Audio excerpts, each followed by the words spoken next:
Hi, I'm Dr. Jonathan Pino from Noble Choice Chiropractic, and today we want to talk about a really important topic, concussions. So for those that don't know what a concussion is, it's an injury to your brain.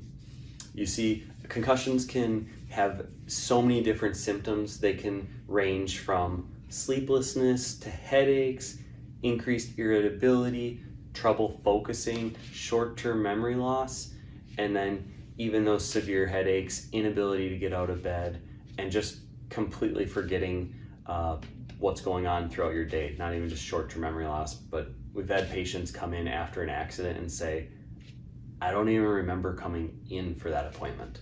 So the symptoms of concussions are wide-ranging, and so we just want to go over a little bit about them and then how specifically they can occur in an accident. You see, typically a concussion is where you have an impact to your skull. So I'm going to use this to represent a little bit about the two kinds of concussions that there are.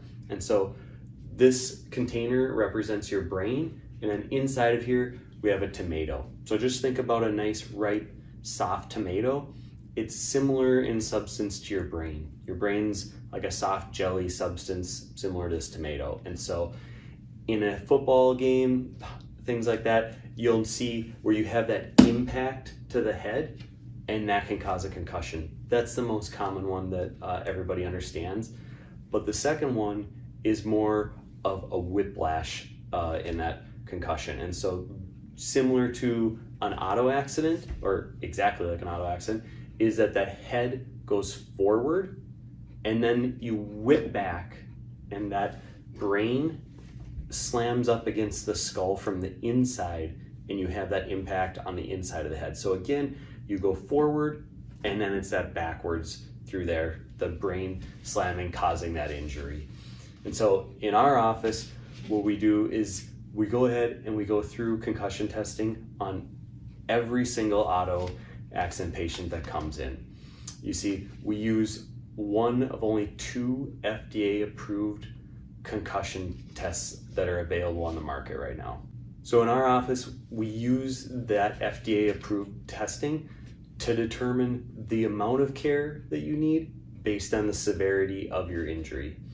And so when you come in, we're going to have you standing in certain positions. You'll be standing with your feet together. You may be balancing on one foot. You're going to be holding a device and then testing your reaction speed. We're going to go through multiple different tests, a series of different tests, and also some questions to help determine what the levels of severity is for your concussion, and if you even have a concussion or not. You see, we want to end the ambiguity around concussions and get really focused on what you need so we can get you back to your life like this accident didn't happen. So if you've been in that accident, you suffer a concussion, there's a lot of things that go along with this. And so kids have been found, based on research, to have lower grades after a concussion, especially if it's not addressed. There's something that's called second concussion symptom, or it's almost like a concussion roulette. After your first concussion, if it's not addressed properly, your second concussion can have even more severe symptoms, with death as one of them. And so in our office, we focus on how to correct the first concussion so that you don't have any of the secondary symptoms. And so children or anybody after a concussion the first time have a 3.7 times greater likelihood of tearing their ACL. You have a 50% increased risk of Tommy John's injury in throwing sports. And then in our office, based on research, we know that we can only test girls up to 9 years or above, and then boys 10 years and above, because your brains are still developing.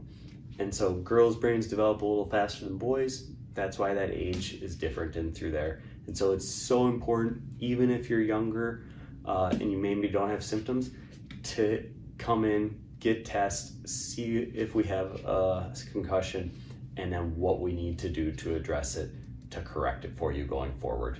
And so I hope that helps clear up a little bit of the questions that may be surrounding concussions, and we'd love to help you out. Thanks.